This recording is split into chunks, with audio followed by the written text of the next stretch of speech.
Romantic novels, day mode, night mode, بے ساختہ، از قلم صحیح راویز۔ قسط نمبر 2۔ اگر وہ باہر سے کھا کر آتا تو اعلیٰ صاحبہ کو اپنا انتظار ضائع جانے کا دکھ علیحدہ ہوتا۔ وہ کھانا ٹیبل پر لگا چکی تھی کہ حازم پیچھے سے ایک دم آیا۔ اعلیٰ بری طرح چونک گئی۔ اس نے بروقت اپنی چیخ کا گلا گھونٹا، جو کہ اس کے اس طرح چونکنے پر منہ سے نکلنے ہی والی تھی۔ ساتھ ہی ایک قہر آلود نظر اس بدتمیز، یہ بھی صرف اعلیٰ کا خیال تھا۔ انسان پر ڈالی اور خاموشی سے ایک کرسی کھینچ کر وہیں بیٹھ گئی۔ ورنہ اعلیٰ کی چچی جان یعنی حازم کی امی اور شہزاد چچا نے آ کر حازم کی خوب خبر لینی تھی۔ ایسا نہیں تھا کہ وہ اسے بچانا چاہتی تھی بلکہ اپنے پیارے چچا چچی کے آرام میں مخل ہونا اسے پسند نہیں تھا۔ حازم بھی اس کے سامنے کرسی کھینچ کر بیٹھ گیا۔ آج اس کا موڈ کافی اچھا تھا،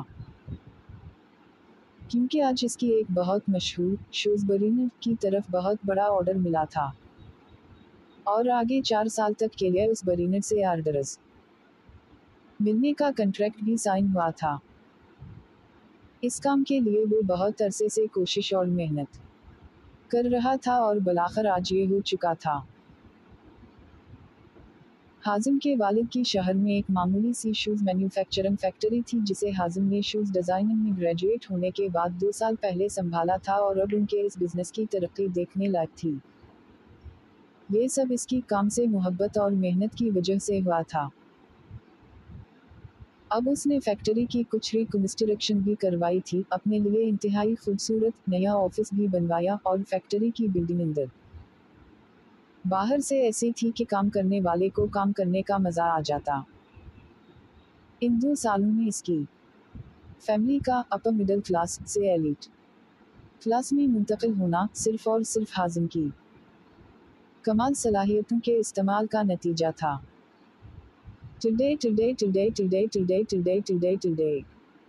حازم کھانا کھانا شروع کر چکا تھا، شاید اسے ماحول کا سکون گوارا نہیں تھا، اس لیے اعلیٰ کے ساتھ ہم کلام ہوا۔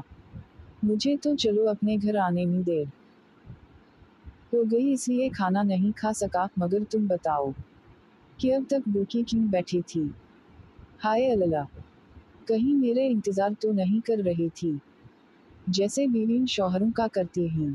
اف حازم نے شرمانے کی بہت بری پلس بھونڈی ایکٹنگ کرتے ہوئے کہا۔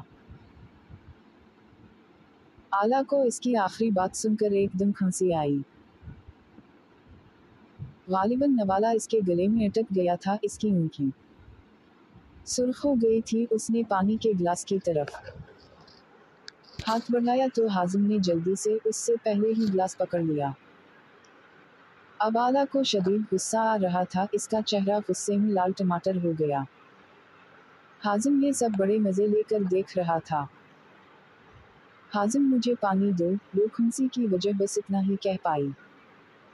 اس کی آواز بھی بمشکل پھنس کر نکل رہی تھی، جبکہ حازم یہ سوچے سمجھے بغیر کہ اس کی اس حرکت کا انجام کس قدر سنگین ہو سکتا ہے، اپنی ضد پر اڑا رہا اور گلاس اس کے حوالے نہ کیا۔ اعلیٰ اس کی حرکت پر مزید تلملا گئی۔ اب اس کا تیز دماغ فوری انتقام کی تدبیر کرنے لگا، اور اس نے فوراً اپنے ذہن میں آنے والے پہلے انتقامی آئیڈے کو عملی جامہ پہنایا۔ اس نے سرعت سے اپنی سالن سے بھری پلیٹ حازم کے آگے پڑے چھوٹے سے کانچ کے خوبصورت بول میں موجود میووں اور جیلی سے بھرے لذیذ ونیلا کسٹرڈ پر الٹ دی۔ حازم نے گہرے صدمے سے کسٹرڈ کی طرف دیکھا، جو کہ اب نہ جانے کیا بن گیا تھا۔ ونیلا کسٹرڈ حازم کا فیورٹ ڈیزرٹ تھا، صرف اسے پتا تھا کہ آج یہ کھانے کا اس کا کس کا دل تھا، پر اب پچھتاوے کا کیا فائدہ۔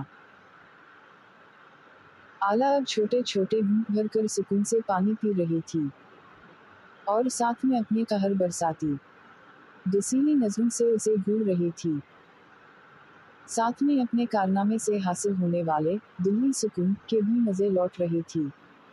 اب بولو ذرا، کیا بکواس کر رہے تھے؟ زیادہ پڑھنے کی ضرورت نہیں ہے تمہیں، اور اپنی یہ تھرڈ کلاس خوش فہمیوں پالنا بند کرو۔ آئے بڑے ہنا، میرے پاس بار بار کھانا گرم کرنے کا وقت نہیں تھا، اس لیے سوچا کہ ایک ہی دفعہ تمہارے ساتھ کر لوں گی۔ ڈنر ٹائم پر اس لیے نہیں کھایا کیونکہ بھوک نہیں تھی۔ وہ باقاعدہ تفصیل بتا رہی تھی کہ کہیں وہ عقل سے پیدل لڑکا، یہ بھی خاص سالہ کی ذہنی ایجاد تھی، سچ میں ہی وہ عجیب خوش فہمیاں نہ پال لے۔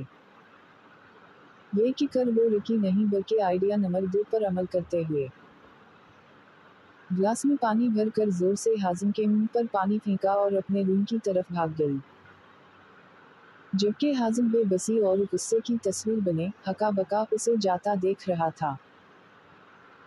اور اب ایک اور نقصان جو اس کے حصے میں آیا تھا وہ یہ تھا کہ اسے خود ہی برتن سمیٹنے پڑے۔